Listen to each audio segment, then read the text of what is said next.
दोस्तों चैप्टर 1 के आप सवाल लगा रहे थे इलेक्ट्रिक चार्जेस एंड फील्ड, जिसमें आपने 40 सवाल लगा लिए। अब आगे चलते हैं 41 के पास। 41 क्या कह रहा है आपका? 41 आपका कह रहा है कि dimension of the electric permittivity की आपको डायमेंशन बतानी है, जो कि बहुत आसान है। आपके पास एक बेसिक फार्मूला होता है और उस फार्मूले में आप जानते हैं F बराबर 1/4 पाई एप्सिलॉन 0 Q1 Q2 यानी Q square upon R square. Epsilon की निकालनी है तो इसको इधर ले आइए। आप जानते हैं कि Q is equal to I T होता है और आई एम्पियर से और T आपका टाइम होता है। स्क्वायरिंग कर दी। नीचे देखिए आपका फोर्स आ जाएगा। फोर्स आप जानते हैं MLT-2। साथ में आपके पास रेडियस का स्क्वायर भी है। काम बन गया। ऊपर चले गए, M आपको मिलेगा -1। L आपकी क्यूब है, ऊपर जाके -3 हो जाएगी। T -2 ऊपर प्लस जाके प्लस होगा, 2 पहले से तो 4 हो जाएगा और एम्पियर ऊपर आपका रखा है। तो ये आप देखिए M-1 L-3 T4 और A square D is the correct option. 42 questions में क्या कह रहा है? An insulated chronicle shape metallic conductor is charge positively. बहुत अच्छा किया गया। The surface charge density on it क्या क्या कह रहा है? यूनिफॉर्म तो होगी नहीं, क्योंकि आप जानते हैं अगर आप कोन बनाते हैं तो कोन की शेप ऐसे होती है। और सरफेस एरिया आप जानते हैं, जो ये सरफेस एरिया ये वाला है, ये आपका सरफेस एरिया होता है, जो कि यूनिफॉर्म नहीं है, तो यूनिफॉर्म नहीं होगी। मिनिमम एट एपेक्स आप जानते हैं कि surface charge Q upon area होता है। टॉप पे आप देखिए एरिया कितना कम है। एरिया कम होगा तो आपका सरफेस चार्ज डेंसिटी ज़्यादा होगी। इस बात को आप जानते और समझते हैं, तो मिनिमम नहीं हो सकती। हाँ, मैक्सिमम एट द एपेक्स यानी हाइट पे मैक्सिमम होगी। मैक्सिमम एट द बेस, ये आपका बेस कहलाता है। बेस में देखिए कितना ज़्यादा एरिया है, ज़्यादा से डिवाइड करेंगे तो जो रो है, जो सिग्मा है, वो आपका सरफेस चार्ज डेंसिटी कम हो जाएगी, मैक्सिमम नहीं होगी। तो करेक्ट आंसर इज सी। सवाल अच्छा है, पूछा जा सकता है। आइए 43 पे चलते हैं। Magnitude of the force experience by an electron place at a point in electric field is equal to the weight of M. It's weight यानी एम जी, कोई बात नहीं सर। आपने एक चार्ज को रखा, ये यहाँ एम जी नीचे लगेगा, धरती माता खींच रही हैं, ये आपका फोर्स है। जाहिर सी बात है, ऐसे सूरत में जो इलेक्ट्रिक फील्ड ई है, आप कह रहे हैं कि ये जो फोर्स है इस मास को बैलेंस कर रहा है। आप जानते हैं जो इलेक्ट्रिक फील्ड होती है वो किसके बराबर होती है? फोर्स अपॉन चार्ज के। इसलिए फोर्स की जगह आप क्या लिख सकते हैं बेटा? आप E इंटू ई लिख सकते हैं। आपको E चाहिए थी, तो electric field is equal to mg upon E. देखिए C सही दिख रहा है। आइए सर आगे चलते हैं 44 क्वेश्चंस में। थोड़ा सा ऊपर कर लें, जगह भी बन जाएगी। जहाँ इलेक्ट्रिक डाइपोल आया, एंगल आया, आप समझ गए कि थीटा आपको दिया जा चुका है 30 डिग्री का, और आपको इलेक्ट्रिक फील्ड की इंटेंसिटी भी दी जा चुकी है 2 × 10⁵। एक्सपीरियंस है टॉर्क। टॉर्क भी बेटा आपको दिया जा चुका है। तो निकालना क्या बाकी रह गया? Charge on the dipole. Dipole की लेंथ दी है, तो आपने कहा सर हमको मालूम है torque is equal to PE sin theta. Torque 4 newton का है। P आप निकाल लेंगे तभी आप Q निकाल पाएंगे। E आपको दे रखा है 2 × 10⁵ साइन 30, सब बच्चे जानते हैं 1/2। तो आपकी जो इलेक्ट्रिक डाइपोल मोमेंट है 4 × 10⁻⁵ आ गया। ये बराबर होता charge into length of the dipole. Length of the dipole आपकी 2 सेंटीमीटर की है, मीटर में चेंज कर लीजिए, काम बन गया। इसको आप डिवाइड कर लीजिए, 2 हो गया। और आप जानते हैं -5 ये है, इधर आएगा सेंटीमीटर आएगा। जब इधर आपके पास आ जाएगा तो प्लस हो जाएगा, तो 2 इंटू 10⁻³ कूलाम, या आप कह सकते हैं 2 मिली कूलम, यानी B is the correct answer. तो देखिए आपको एक बेस फार्मूला दिया गया था, वहीं से आपसे चार्ज निकालने को बोला गया। अच्छा सवाल है, पूछा जा सकता है, बेटा ध्यान रखिएगा। आइए 45 पे पहुंचते हैं। 45 क्या कह रहा है कि फ्लक्स की एसआई यूनिट बताइए। फ्लक्स आप जानते हैं किसके बराबर होता है, E इंटू एरिया के। E is the electric field Newton पर कूलाम और एरिया मीटर स्क्वायर, यानी first is the correct answer. देखिए जो भी आपके पास क्वांटिटियां हैं, फिजिकल क्वांटिटी हैं, उसको ध्यान रखिएगा, उसकी आपको यूनिट और उसकी डायमेंशन बिल्कुल अच्छी तरीके से समझ के जाइएगा। एग्जाम में इसमें से यूनिट या डायमेंशन का एक सवाल जरूर पूछा जाता है। हाँ, ये चलते हैं आगे। कह रहा है कि डायमेंशन बता दीजिए। डायमेंशन भी आप यहाँ से निकाल लीजिए। आपने कहा सर mLT-2, आपको याद है मास इंटू एक्सेलेरेशन, कूलाम की एम्पियर में I इंटू टी होता है, और I को इन्होंने एम्पियर से दे रखा है। T आपके पास ये हो गया, ये आपके पास L² हो गया। बड़े आराम से कह सकते हैं mL³ की -3, क्योंकि एक नीचे से ऊपर जाएगा, और एम्पियर की -1। तो संभवतः ये B is the correct option. Am I right? Yes. तो साहब 46 भी हो गया। देखिए कितना आसान है, चुपचाप बैठे करते रहिए। जिन बच्चों को ये वाली PDF चाहिए, जो नंबर चल रहा है हमारे उस पे आप व्हाट्सएप कर दीजिए। अपना नाम, अपने शहर का नाम लिख के हमें व्हाट्सएप कर दीजिए, हम आपको ये PDF भेज देंगे और अपना घर में बैठ के आप करते रहिए। Which of the following statement is not true about the Gauss law? ये देखिए, गॉस लॉ की अच्छी जानकारी होना बहुत जरूरी है। नॉट है बेटा, सत्य नहीं है। Gauss law is true for any close surface, yes, ये सही है। कोई भी क्लोज सरफेस होगी उसके लिए गॉस लॉ लगता है।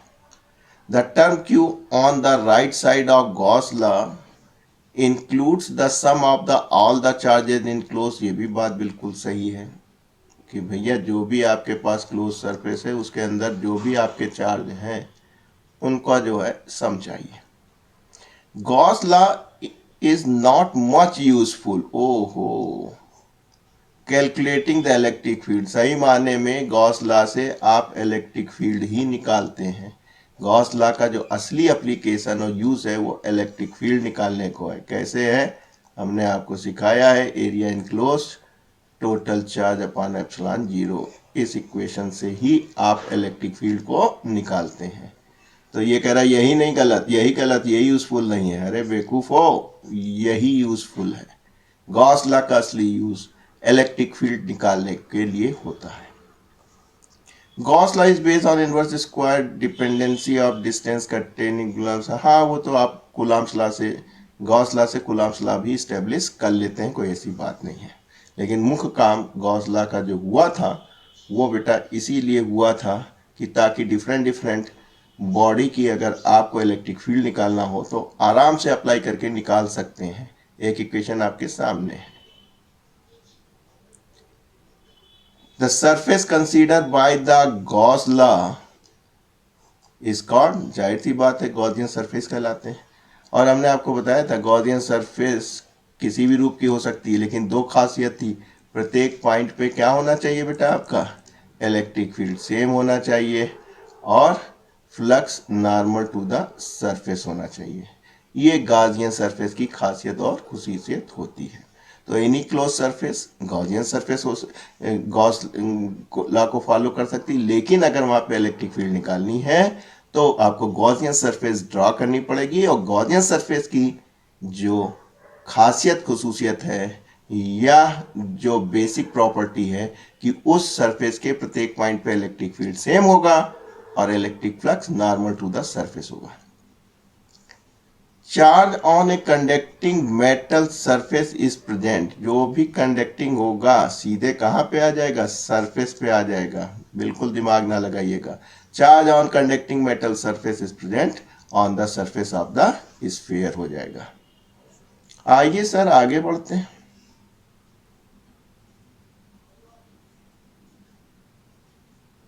क्वेश्चन नंबर 50 के पास पहुंचते हैं। क्या कह रहा है, charge Q is kept at the sphere 5 centimetre first. ठीक है, कर दो, किसने आफत आ गई। आपने कहा कि ये 5 सेंटीमीटर का था और इस पे हमने चार्ज रख दिया Q, then it is kept on the Q of 5 centimetre, रख दीजिए, इस पे रख दीजिए। ठीक, क्या आउटसाइड फ्लक्स, अरे फ्लक्स हमेशा जो है गॉस लॉ से निकालोगे और वो एक इनक्लोज सरफेस कर लोगे। सरफेस जो है वो चार्ज को इनक्लोज करती है, उसके शेप से उसको कोई मतलब नहीं है, और यहां से आप जो फ्लक्स है वो निकाल देते हैं। यानी कि जो आपका शेप है जिस पे चार्ज रखा है उस पे डिपेंड्स नहीं करता फ्लक्स। तो आप कह सकते हैं same in the both case, दोनों केस में सेम होगा। Sphere enclose the electric dipole, बहुत अच्छी बात है, टोटल फ्लक्स जीरो ही हो जाएगा। क्यों हो जाएगा, समझ लीजिए। आपका डाइपोल क्या होता है, माइनस और प्लस होता है बेटा, इसको आप इनक्लोज करेंगे। ठीक, तो फ्लक्स बराबर क्या होता है, total charge upon epsilon zero. तो देखिए टोटल चार्ज प्लस माइनस मिलके जीरो हो जाएगा। ये बेहतरीन सवाल है। ए charge Q is place centre of A cube और फ्लक्स बताना है, कहां से बताना है, वन ऑफ इट्स फेसेस। देखिए एक क्यूब बना लीजिए,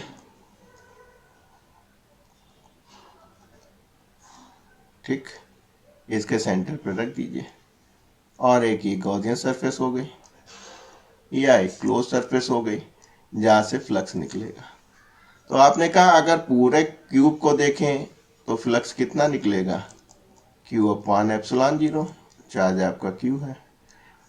आपको कहां से चाहिए था, one of the surface, total surface कितनी है, 1 2 3 4 5 6, 2 सामने, 2 दाएं बाएं, 2 ऊपर नीचे, इसलिए ये टोटल निकल रहा है। टोटल कितना है, ये टोटल 6 सरफेस से इतना निकल रहा है, इसलिए एक सरफेस से डिवाइड बाई 6 है कोई, या first is the correct option. देखिए भाई साहब ऐसे ही सवाल आएंगे और आप करके आइएगा, मेरी आपसे दरख्वास्त है, खूब प्रैक्टिस कर लीजिए, अभी भी बहुत समय है, आप करते चले जाएंगे, कोई दिक्कत नहीं आएगी। ऐसे ही छोटे छोटे सवाल मिलेंगे आपको। According to Gauss law electric field of a infinite state wire, आपको याद होगा, नहीं है तो फार्मूला याद कर लीजिए। यहाँ पे इलेक्ट्रिक फील्ड किसके बराबर होती थी, हमने ऊपर नीचे 2 से गुणा करा दिया था, तो E is equal to inversely proportional to R। याद कर लीजिए, इस पे न्यूमेरिकल भी आता है, करवाया है हमने, और हमारी प्लेलिस्ट में चले जाइए, MCQ क्लास 12th वाली ऊपर ही मिल जाएगी आपको, बहुत सा स्टडी मटेरियल मिल जाएगा, उतना पर्याप्त से ज़्यादा है। 54 पे आइए, क्या कह रहा है भाई साहब, ये बहुत अच्छा सवाल है। क्यू माइक्रो कूलाम का था, सेंटर ऑफ इतना, साइड दिया, कोई फर्क नहीं पड़ता है। The electric flux diverging from each of the face, आपने कहा भाई साहब फ्लक्स जो है क्यू अपॉन एप्सिलॉन जीरो होगा। अब क्या है, माइक्रो कूलाम है, ईच यानी 1/6 हो जाएगा, माइक्रो को कूलाम में चेंज कर दिया इन्होंने, तो 1/6 into 10⁻⁶ upon 6 mu zero is the correct option. ऐसे ही करना है वहां पे फटाफट, बिल्कुल डरे, बिल्कुल झपे, आप करते चले जाइए, कोई दिक्कत नहीं आनी चाहिए। 55 electric charge Q is place one of the corner of the Q of A side. बहुत बेहतरीन सवाल भाई साहब, इसको देखिए, इसको देखिए कहाँ पे है ये। एक बना लीजिए क्यूब और उसके एक कॉर्नर पे रखा है, कोई भी कॉर्नर हो सकता है, हमने अपनी ज़िंदगी आसान करने के लिए ये कर लिया। Am right? तो आपका फ्लक्स कितना होना चाहिए? कहने लगे साहब चार्ज तो क्यू है अपॉन एप्सिलॉन 0 है। कहने कितने कॉर्नर हैं? कहने लगे 1 2 3 4 5 6 7 8 में बढ़ सकता है। ठीक, तो ये तो इस केस में हो गया कि अगर किसी चार्ज को कॉर्नर पर रख दें तो कितना फ्लक्स निकल सकता है। आपको कहाँ से चाहिए था? Electric flux one of its face, one of its face, one of its face, एक फेस से चाहिए। तो लड़के क्या गलती करते हैं? डिवाइड बाई 6 कर देते हैं। कहीं साहब टोटल चार्ज इतना निकल ही रहा है, इतने कॉर्नर है, कहीं भी हो सकता है, तो प्रत्येक कॉर्नर से इतना निकलेगा, एक कॉर्नर से। तो जाहिर सी बात है फेस आपके 6 होते हैं, तो डिवाइड बाई 6 48, वो तो दिया नहीं, तो गलत वैसे भी हो जाता है। जरा इसको ध्यान से देखिए और मैं आपको इंक बदल दूं। आप देखिए, ये है एक फेस, ये देख रहे हैं, एक फेस ये देख रहे हैं। देखिए ये चार्ज रखा है तो इस वाले फेस से कोई मतलब नहीं, इनक्लोज नहीं करेगा। ये चार्ज रखा है तो पीछे वाला भी कोई नहीं करेगा। इधर कर रहा है तो इससे भी फ्लक्स नहीं निकलेगा क्योंकि इनक्लोज नहीं कर रहा। तो कौन कौन से इनक्लोज कर रहे हैं? एक ऊपर वाला, एम ए राइट, एक ये वाला, एक ये वाला, यानी केवल 3 फेस बचे हैं। किसी कॉर्नर पे रखेंगे तो केवल 3 फेसों से ही फ्लक्स पास हो सकता है, क्योंकि बाकी जो 3 फेस है वो सरफेस पे है, वो नहीं पास करेंगे, इनक्लोज नहीं करेंगे क्लोज सरफेस को, इसलिए नहीं निकलेगा। तो आपको कुछ नहीं करना है, आपको बस ईच चाहिए तो टोटल 3 बची हैं, ईच चाहिए तो 1/3 हो जाएगा, यानी Q अपॉन 24 एप्सिलॉन 0। तो इतना फ्लक्स आपको निकलेगा। है कोई? Yes, D is the correct option. बहुत अच्छा सवाल है, समझ लीजिए, कोई दिक्कत नहीं। 8 कॉर्नर तो divide by 8, 3 flux, 3 surface cancel, 3 बची तो प्रत्येक पे 1/3 हो जाएगा। आइए चलते हैं आगे 56 पे। Consider the region inside in which there are various type of charges but the total charges is 0 at a point outside the इतना। बहुत सही बात है, बहुत सही बात है। Region inside which various type of charges रखें, यानी कुछ पॉजिटिव, कुछ निगेटिव, कुछ पॉजिटिव, कुछ negative, am I right? But the total charge is 0, यानी sigma Q is equal to 0। काम खत्म हो गया आपका, एम आई राइट? यानी जितने पॉजिटिव होंगे उतने निगेटिव होंगे। क्या कह रहा है? Electric field necessary 0। अरे भैया कुछ तो फील्ड रहने दो। Electric field is due to dipole moment of the charge distribution only. इसका इससे कोई मतलब ही नहीं है। आप देखिए क्या कहना चाह रहा है, the point outside the region, इस रीजन के आउटसाइड जो पॉइंट है यहाँ पे क्या होगा? Am I right? कभी भी आप देखिए, आपने पोटेंशियल को देखा होगा कि इन ए क्लोज सरफेस EDL, इसकी डेफिनेशन आपने देखा होगा, line integral over A close surface of electric field is called the potential. Negative form होता है उसे कोई, एम आई राइट? अगर ये यू की पोटेंशियल सरफेस होंगी तो पोटेंशियल सब पे बराबर होगा। पोटेंशियल बराबर होगा तो जाहिर सी बात है यहाँ से यहाँ तक आने पे, ए पॉइंट से बी पॉइंट आने पे वर्क डन क्या हो जाएगा? 0 हो जाएगा, क्योंकि आप जानते हैं कि जो पोटेंशियल डिफरेंस होता है वो वर्क डन ओवर ए चार्ज होता है। जिस चार्ज को आप यहाँ से यहाँ लाते हैं वो उसके वर्क डन ओवर ए चार्ज होता है। जाहिर सी बात है ये आपके पास पोटेंशियल सेम है तो आपका 0 हो जाएगा। वही चीज समझाने की बात किया उसने, the work done to move the charge particle along a close path, यानी इसके क्लोज पाथ पे जो इसको घुमा रहे हैं, अवे फ्रॉम द रीजन, यानी इस रीजन से दूर, विल बी 0 होगा। कायदे से ये चूंकि इलेक्ट्रिक फील्ड इस चैप्टर में आता है इसलिए इन्होंने यहाँ पे दे दिया, नहीं तो पोटेंशियल वाले चैप्टर्स में हम आपको और बेहतर तरीके से बताएंगे। फिलहाल आप ये जान लीजिए, अगर कोई क्लोज सरफेस है उसके अंदर डिफरेंट चार्ज दिए हैं और वो अगर सिग्मा 0 है तो अगर उसका टोटल चार्ज 0 है तो उनका जो अलजेब्राइक सम है वो 0 होता है।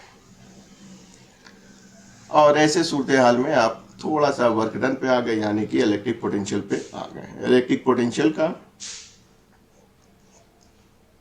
जो संबंध होता है पोटेंशियल से, इलेक्ट्रिक फील्ड का पोटेंशियल से, वो ये होता है E.dl ओवर ए क्लोज पाथ। आइए 57 पे पहुंचते हैं। 57 क्या कह रहा है? The electric field is uniform, the electric line of forces. अब ये देख लीजिए, यही बताने की जरूरत ही नहीं। ये देखिए यूनिफॉर्म इलेक्ट्रिक फील्ड को रिप्रेजेंट कर रहा है। तो लाइन कैसी है? पैरेलल है, लाइन आपकी पैरेलल है। इसमें क्या कह रहा है? इसमें कह रहा है कि इलेक्ट्रिक फ्लक्स बताइए। आपने कहा अच्छा ई ये है, S normal to the surface, यानी एस ये है आपका, ये आपका ई जा रहा है, थीटा है तो क्या हो जाएगा? ई कॉस थीटा हो जाएगा। और आप जानते हैं ये फ्लक्स बराबर E cos theta into area vector, यानी कि आप कह सकते हैं जो फ्लक्स होगा ई एस कॉस थीटा है कोई? Yes, C is the correct answer. तो देखिए बेटा, बड़े आराम से आप करते चले आ रहे हैं, कोई दिक्कत वाली बात आपके सामने नहीं आ रही है। आइए 2 सवाल और लगा दें आपके। Which of the following case the electric field strength is independent of the distance?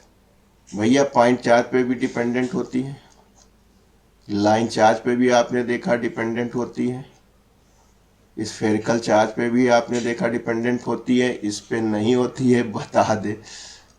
कहीं ये ना सोचता 3 पे हो गई तो चौथी में नहीं होगी। तो जो इलेक्ट्रिक फील्ड निकालते हैं नियर द सरफेस होती है, इस एरिया के कंपेरिजन में ये दूरी हो, वो सिग्मा अपॉन 2 एप्सिलॉन 0 होती है। यहाँ कहीं नहीं आर आता है, no r is coming in this case. तो due to infinite flat sheet of charge में इलेक्ट्रिक फील्ड रेड आर, यानी ये जो डिस्टेंस होता है उस पर नहीं होती। हाँ, एग्जम्पशन है कि area of the plate is much larger than the distance. 60 पे पहुंचते हैं। सिलेंड्रिकल है जिसका रेडियस आर, लेंथ इतना है, और आपने इलेक्ट्रिक फील्ड के पैरेलल कर दिया है, यानी कि ये जो आपका सिलेंडर हो गया, ये सिलेंडर की एक्सिस कहलाती है। तो जाहिर सी बात है इलेक्ट्रिक फील्ड इसके पैरेलल है। M I right? आपको क्या बताना है? Total flux through the surface, ये इसकी सरफेस है तो सरफेस एरिया ये हो गया। तो आपने देखा सरफेस और इलेक्ट्रिक फील्ड के बीच के वेक्टर कितने डिग्री का है? 90 डिग्री का। फ्लक्स आप जानते हैं phi equal to E S cos theta, यानी कॉस 90 0 होता है। तो आप कह सकते हैं कि फ्लक्स फ्रॉम सरफेस इज 0। तो दोस्तों आपने देखा कि कितनी आसानी से जो आप मार थ्योरी पढ़े रहते हैं, लेकिन उस पर अगर इम्प्लीमेंट नहीं करते, आप ऑब्जेक्टिव सवाल की प्रैक्टिस करके नहीं जाते हैं, तो वो सारी की सारी थ्योरी बेकार हो जाती है। इसलिए प्रैक्टिस करना बहुत ज़रूरी है। और अभी इम्तिहान दिसंबर में है, समय बहुत है। चैनल को सब्सक्राइब कर लीजिए। बहुत से क्वेश्चंस हमने आपको चैप्टर वाइज बना रखे हैं, उनकी प्रैक्टिस कराते रहेंगे। फिलहाल आज के लिए, अभी के लिए इतना, फिर मिलेंगे, इंतजार कीजिए। जय हिंद।